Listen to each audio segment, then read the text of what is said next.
Hey everyone, welcome to Meeple Bits. Thanks for joining me today. In today's episode of Tabletop Simulator, we're going to go through the game Champions of Midgard. This is a community-created mod, so it is available in the Steam Workshop, links in the description below. This one titled Champions of Midgard Scripted by community creator OnlyAnEgg. As always with the Tabletop Simulator series, we're not going to go through an in-depth how to play or an extensive, dive into the rules. Instead, we're going to focus more on what is scripted and what is done for you, and what you, the users, are going to have to manage, maintain, and control on your own. So with that, let's go ahead and dive into this version of Champions of Midgard. Hey everyone, welcome to Champions of Midgard on Tabletop Simulator.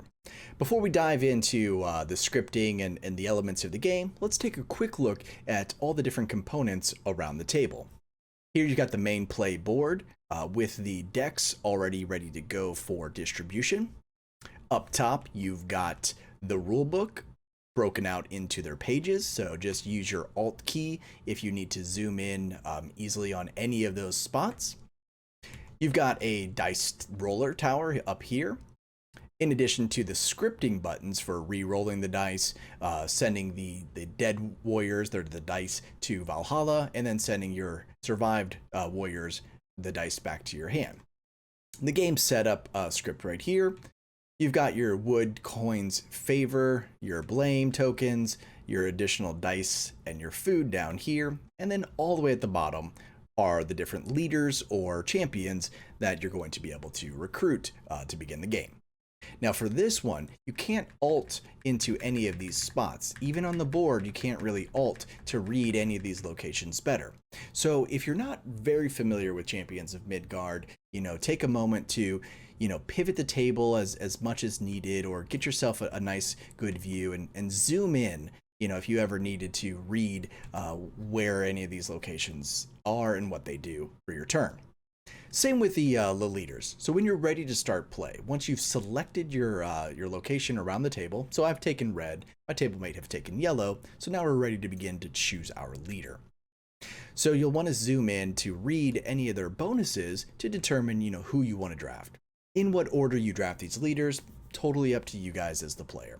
So for example, I'll take Gilfir here just by clicking his name, and that'll draft him into my player area. Then my table mate, they're going to decide which leader they want. They're going to click their name, and it's going to do the same thing. Bring them into their champion's area. Now you're ready to begin play. So what you want to do is you want to go back up to the top, set up game, and the scripting is really good. It wants you to doubly confirm, so you have to give it a quick double click. Then it's going to automatically choose who is the first player. It assigned it to me, it looks like, so I've been given the starting player token. All the players around the table have received their corresponding colors, their workers, as well as then placed onto the victory point track. The rest of the board has been set up to accommodate a 2-player game, so you'll notice this 3 and 4 player are not used for this game. Everything else set up exactly the way that it should be. Now that's the end of the setup scripting. When you're doing your turn, so during that phase 2 for the gameplay, both placing your workers and doing the action, you're going to have to manage and maintain yourself. So if we're ready to begin play, I'll take a worker and let's just drop them here at the swordsmith. So make sure you kind of get them where they go. They do have some good snapped into place locations, which is good, but you got to make sure that it's on the right spot. So then I'll take the swordsmith, right? But the dice doesn't automatically come into my tableau. I need to click and drag and then bring it down into my area. And then yellow's going to take their turn. So let's say, for example, they grab this worker and put them here into the hafter. Oops, there we go. And then they're going to take a spearman into their tableau, just dropping it right over here. And then just like that, back and forth, you're going to continue play until all workers are placed. So I'll use the merchant ship here, since I do not pay when taking goods from the merchant ship. That's why this guy's a little bit overpowered in the base game. So I don't pay the gold, and I basically get to take 2 food and a wood. So to get that, I'm going to need to come up here and grab, there's There's my wood, 2 food and wood. Drop it onto my tableau, and there's the food. 1, 2. There we go. So now I've got my 2 food and wood. And then back and forth we're going to go. So let's say yellow wants to get themselves an axeman. I'll go and handle... I guess let me handle the troll, I suppose. So I'll drop my guy up there. Let's say yellow will handle this Draugr. I'll then drop my final meeple over, I guess over here into, well, let me check out some of these cards here. Gain any combination. Ooh, that's... I guess let me take a gift, right? So a gift is 1 wood, and I do have the wood to spare, so let me use this gift. So I'll take this one into my hand, just like so. Now, when it comes to gifts and the like, you do want to bring them into your hand because they do matter at the end of the game. So all the gifts and all the monsters and all the cards you've acquired, just bring them into your hand. So hopefully that'll work out the best for you. Next, what we want to do is, now that that's taken care of, yellow needs to place their final guy. So let's say they just go, to the hunting ground, right? Okay, so now we're ready to go. That's the gameplay phase. Now we're ready to assign the the warriors to their respective locations. So I'm attacking the troll. It looks like I need to attack him with a 3. He's going to do 1 damage. So I really got to hope that I can take him down. So I'm going to drop my dice here onto this area, click the roll button, and that's going to send any of the dice to the top of the roll here. Oh, unlucky. So then you want to take the dice, and I've mitigated his 1 hit with the shield, but I didn't do any damage. So I get to continue combat because I am still alive. So let's re-roll it up again. Hopefully I can take him down this try.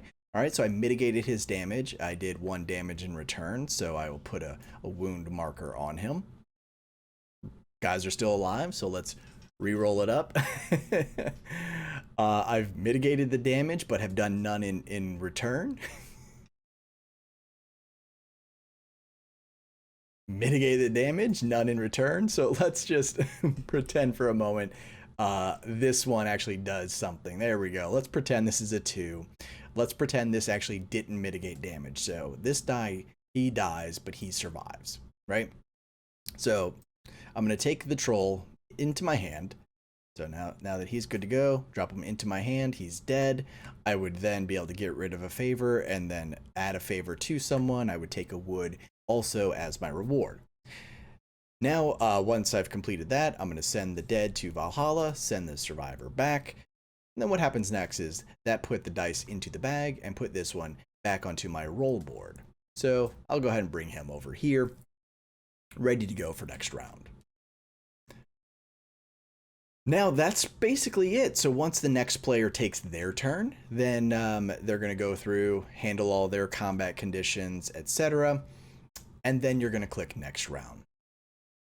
Much like before, you're going to want to double click it. What it's going to do is it's going to return all workers to the players.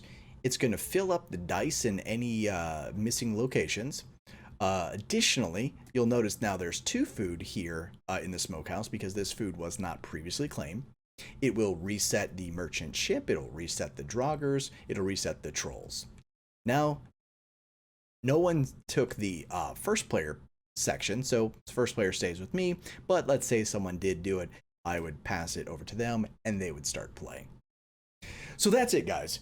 That's how you're going to use this mod for Champions of Midgard. I hope you found this helpful. If you have any questions, go ahead and leave a comment down below. I'm happy to help out the best way that I can. And, if you enjoyed the content, really appreciate the support. Feel free to leave a like and subscribe. And until next time, everyone, thanks so much for watching.